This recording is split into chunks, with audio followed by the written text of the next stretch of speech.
dear God. So yun po, magandang araw po sa ating lahat and welcome po ulit sa prayer meeting po.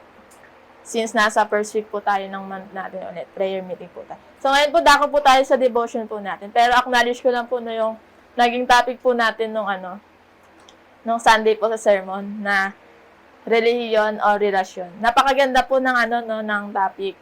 Sobrang relevant niya sa lahat sa atin. And nagtatanong pa ako kung ilan sa mga kapamuso, di ba po? Yung medyo nakarelate, yung parang ganon. Or after ng sermon, kinausap si Lord, yung ganon. O ilan sa mga kapamuso natin ang nag-Dear God. Kasi malay mo na, may na-realize na parang ganon. And yung devotion po natin po is, hamon po siya sa isang kanta po, na sinulat po ng isang worship pastors. Yan. Worship pastor po siya sa ibang bansa. Pero bago po tayo dumako, yan. Since Dear God po yung topic natin, may nakita pa ako sa Instagram, mga cute na Dear God mula sa mga grade 3 student po. So, may teacher na pinagawa po yung mga student nila kung ano mga gusto nilang sabihin kay God, isulat nila sa papel. So, magbasa po tayo ng ilan na kung paano natin sila i-take, kung paano natin makita yung pagiging innocent nila sa mga bagay-bagay. So, unang nabasahin natin, sabi, Dear God, if you watch in church on Sunday, I will show you my new shoes. Diba? Napakasimple lang. Lord, kapag manonood ka sa Sunday, papakita ko tong sapatos ko sa'yo. Yung parang ganun. And next natin, sabi dito, Dear God, did you mean for a giraffe to look like that or was it an accident? Diba? Sabi niya, God, yung giraffe ba, ganun ba talaga siya, dinisenyo, or accident siya? Diba? Parang ganun, diba? Napaka-innocent, napaka-funny lang. And last na, basahin natin to. Sabi, Dear God, maybe Cain and Abel would not kill each so much if they had their own rooms. It works with my brothers. So, nakita natin, di ba? Nakakatawa. Ganun yung mga Dear God ng mga bata. Nabasa natin, di ba? Sobrang innocent, sobrang nakakatawa. Ang naganap ako ng mga Dear God ng mga adult, wala akong nakita. Ganun na ba talaga kapag matatanda na, iba na yung Dear God. Sobrang lalim na, sobrang deep na. And this song, itong aaralin nating kanta, baka ganito din yung Dear God nyo ng mga lumipas na araw, or baka ngayon, at the moment, ganito yung Dear God nyo sa Lord. So pag-aaralan natin yung Dear God na kanta.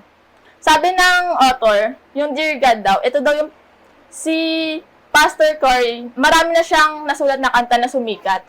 Pero sabi niya, etong Dear God daw, ito yung pinaka-honest and vulnerable na song na ginawa niya. Sabi niya.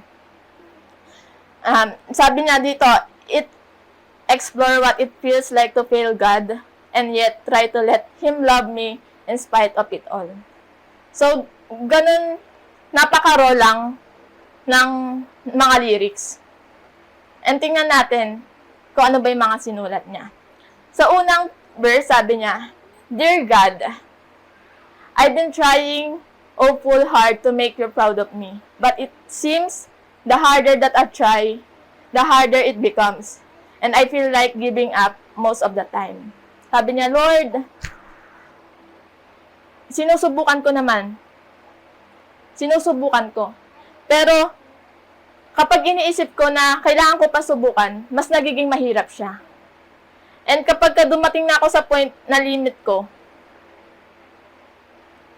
feeling ko, gigive up na ako. Most of the time, ayun yung sabi ng narrator. And take note, pastor pa yung narrator, worship pastor pa. And ganito yung lyrics niya.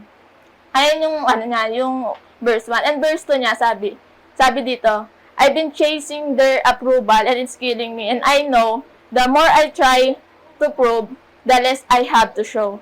And I'm stuck inside my head most of the time. Ito naman, noong una, approval ni God, yung sinusubukan niyang i-chase. Pero hindi niya maabot. And sa next verse naman, approval naman ng tao. Yung sinusubukan niya. Pero sabi niya, it's killing me. 'Di ba? Sabi niya, the more I try to prove, the less I have to show. Kapag sinusubukan ko na ma-prove yung sarili ko sa mga tao na kapaligid sa akin, mas lumilit yung tsansa na mag-show up ako. Mas lumilit yung tsansa na mapakita ko kung ano yung meron ako. Yung parang ganun. Tapos sa pre-chorus, sabi niya, but if I pray a little harder, if I follow all the rules, I wonder could I ever be enough. So makikita natin yung narrator na nagtatanong siya sa Lord, ano ba yung pwede kong gawin? Kapag po ba, Lord, nag-pray ako, kapag ba, Lord, sinunod ko yung mga rules pa, sabi niya, magiging ina po ba ako sa'yo? Tinatanong niya si Lord, kung ano yung pwedeng gawin. Tapos sabi sa chorus, sabi niya, I try and I try. Sabi niya, sinusubukan ko naman nang sinusubukan. Pero sa next line, pero bumabagsak pa rin ako. Tapos sabi niya, I ask myself why. Natanong ko yung sarili ko kung bakit. Ba't bumabagsak pa rin ako. Tapos, pero ang ganda lang din ng hope. May hope pa rin sa sinulat niya. Sabi niya, maybe hope is found in melody, so I wanna try again. Sabi niya, baka mahanap ko ulit yung pag-asa. So, susubukan ko ulit. Susubok ulit ako. Ayun yung sabi niya. So, point of view yun ng tao. And, hindi ko po alam kung may point na rin po na sa life nyo na mas naging honest or vulnerable po kayo sa harap ng Lord, no? Na sinabi niyo, Lord, pagod na ako. Diba? Lord, feeling ko mag-isa ako. Lord, feeling ko wala na akong magagawa. Lord, give up na ako. Diba? Kasi totoo naman po, katulad ng sermon last time, di ba po? Dadating po talaga sa punto natin as a Christian na manlalamig tayo, na feeling natin, required na ng lahat, yung parang ganon. O feeling natin, religion na lang, di ba? Imbis na relasyon talaga. So, ayun yung point of view ng kanta. And ng narrator. Pero sa kanta, may sagot din si Lord. Sabi sa verse 3, sabi, Dear child, I hope you know how much I love you and I'm proud of you. And please believe the thought I have for you will never change or fade away. And when you felt like giving up, I never did. Diba sabi kanina ng narrator, Lord, proud ka ba sa akin? Diba? Tinatanong niya si Lord eh. Pero sabi dito, anak, sana alam mo kung gaano kita kamahal. Kung gaano ako ka-proud sa'yo. Every time na naiisip mo na gumibap, ako, never kong maiisipin sa'yo. Ang ganda, di ba po? Ang ganda ng balik ng Lord. And sabi pa dito, sabi ng Lord, hindi ako takot sa mga imperfection na meron ka. Hindi ako takot sa mga question na meron ka. Sabi dito, alamin mo lang, tandaan mo lang, na you have always been enough. So, ganun po pala, no, kapag nasa harap tayo ng Lord, hindi naman talaga siya magagalit kapag nagtanong tayo. Hindi naman talaga siya magagalit kapag nagkamali tayo, na sobra ganun. Pero sabi niya sa dulo, alamin mo, tandaan mo, na ano pa yung imperfection mo, mahal kita. Sabi. And sa chorus, sinagot din ni Lord yung chorus. Sabi, cause you tried and tried, and I saw you wrestle with every how, every why. I was right there listening. Sabi ng Lord, nakita kita na sumubok. Nakita kita kung paano ka makipagbuno sa bawat paano, bawat bakit na meron ka. Narinig ko lahat yun. Sabi pa dito, inahamon yung narrator, sabi, just try again. Oh child, would you try again? And sabi, my child, you can love again. So, ang ganda nung kanta. So, pero ano yung matututunan natin sa kanta? So, may 7 points akong nilagay. Yan. Una natin, pwede tayong maging honest and vulnerable sa harap ng Lord. Isa sa mga pumapasok sa isip ko kapag ganyan si David, 'di ba? Nung nagkasala siya, grabe yung pagiging vulnerable niya sa harap ng Lord. And sabi niya nga din sa verse yan, sabi, "Search me, O God, and know my heart. Try me and know my thoughts. And see if there be a wicked way in me, and lead me in the way everlasting." So, nung nagkasala si David, sabi niya, "Lord, search mo ako." Kasi, kasi tayong mga member, kapag nanghihina tayo, ganun, may pwede tayong lapitan, di ba po? Mga pastors natin, ganun. Even si Lord, syempre, bukod kay Lord. Naisip ko lang, para po yung mga pastors natin, no? Wala silang pwedeng lapitan na mas higher sa kanila. Di ba po? Kaya maganda po talaga, I encourage na ipag-pray natin mga pastors natin. Talaga. Kasi totoo na nag-struggle din sila. And, ayun nga po, ang hamon sa atin sa una is maging honest. Pwede tayong maging honest and vulnerable sa harap ng hindi niya tayo i-judge kung ano yung mga pinagdadaanan natin. And pangalawa po, yan, tandaan po natin na mahal niya tayo at proud siya sa atin. Kahit feeling natin nagpo-fall short tayo, kahit feeling natin na meron pa dapat akong nagawa na mas better para sa Lord, kahit feeling natin kulang pa yung mga ginagawa natin para sa Lord. Pero tandaan natin na mahal na tayo ng Lord. Hindi pa tayo sinisilang, di ba? Alam niya na yung pangalan natin, hindi pa tayo sinisilang. Ay sabi nga po, yan, sa Ephesians 2, yan, "But God is so rich in mercy, and He loved us so much, that even though we were dead because of our sins." So, kahit mag-fall short tayo, mayroon tayong babalikan na Lord. Ang galing nga ni Lord eh. Kahit nagkasala tayo, hindi niya tayo uhusgahan na. Ayan kasi, sinabi ko na yun sa'yo eh. Di ba may ganung point ng buhay natin na alam naman natin na babagsak tayo. Pero minsan, ginagawa pa rin natin. Pero kapag bumalik tayo sa Lord, hindi tayo nakakarinig na, ayan na nga, sinabi ko na sa'yo eh. Di ba? Ayun na nga sinabi ko, babagsak ka. Hindi niya tayo ginaganon. Kundi open arms niya tayong niliyakap ulit. Kino-comfort, di ba? So, ang ganda, grabe yung grace ng Lord, grabe yung mercy niya sa atin.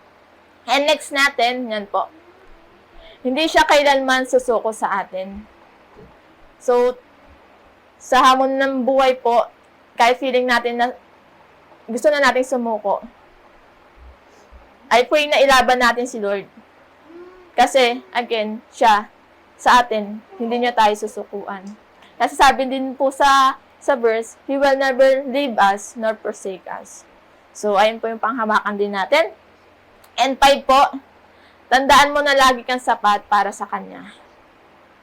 So, kahit may maraming factor po sa mundong to, ang magsasabi na hindi ka enough, sa Lord, enough ka na.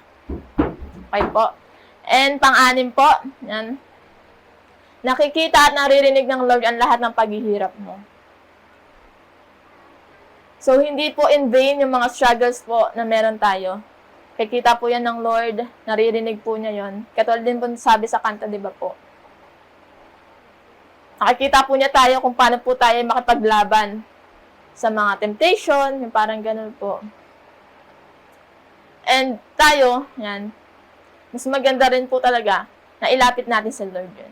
Since nakita naman yan na di ba po? And sabi nga po sa verse yan, "Nothing in all creation is hidden from God's sight." So, kita niya lahat. Yung pain, yung joy na meron ka. And last po, you can love again. Yung last line po ng kanta, ayun po, "My child, you can love again." Naisip ko, bakit kaya yun yung ayun yung last line? And then, biglang umano sa isip ko na, oo nga no, ang isa sa mga fuel natin is love. Kapag nawala na yung love ng Lord, mahihirapan na tayo. Mahihirapan na tayong bumalik, mag-serve. Diba? Diba? Ganon. Kapag yung love ng Lord nawala na, mas mahirapan tayo, babagsak at babagsak talaga tayo. Kaya sabi nung last line, my child, you can love again. Naway maging ano natin na kaya ulit natin makabalik. Kahit mahirap, di ba po? And then, ang hamon din sa atin, yan, na yung love natin, hindi lang manatili, yung love ng Lord sa atin, hindi lang manatili talaga sa atin, kundi maranasan at maramdaman din siya ng mga taong nakapaligid sa atin. And yun po, as we end po, ayan, i-meditate po natin yung kanta. Tapos po, yung kanta po, sa dulo, may 2 minutes po siyang instrumental. So, sa instrumental po nun, sabihin po natin mga pwede po natin sabihin sa Lord. Tapos po, i-close ko na po. Okay po? Sige po. Kahit nakaupo na lang po tayo para po maano natin.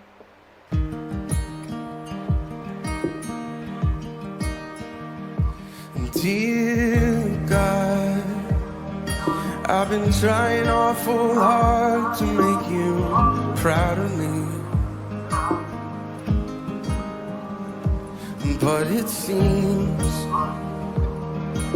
the harder that I try, oh, the harder it becomes, and I feel like giving up most of the time.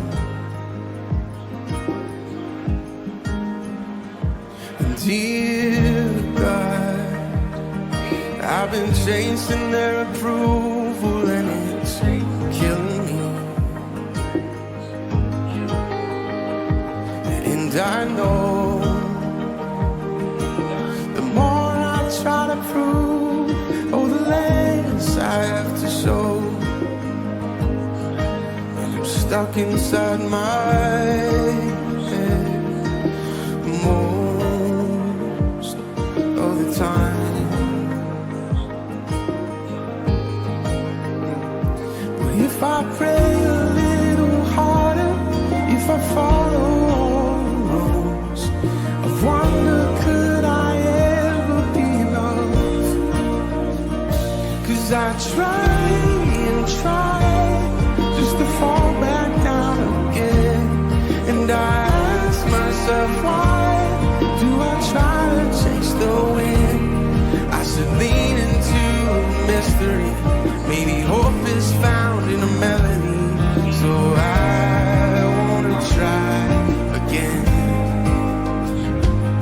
Yeah, I'm gonna try again.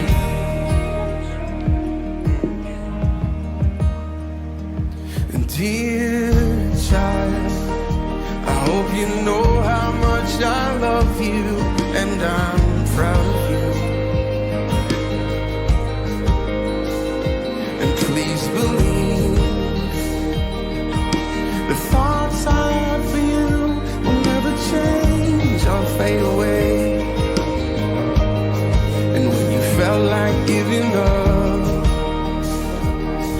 I never did. 'Cause I'm not scared of the imperfections or the questions in your head. Just know that you have always been enough. 'Cause you tried and tried, and I saw you wrestle with every how, every why. I was right there listening. So just fall into the mystery, and I'll meet you here in the melody. So try just to try again. Oh child, would you try again? My child, you can love again.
Yes, Panginoon. Narinig niyo po, Panginoon, yung mga panalangin po namin sa iyo, Lord God.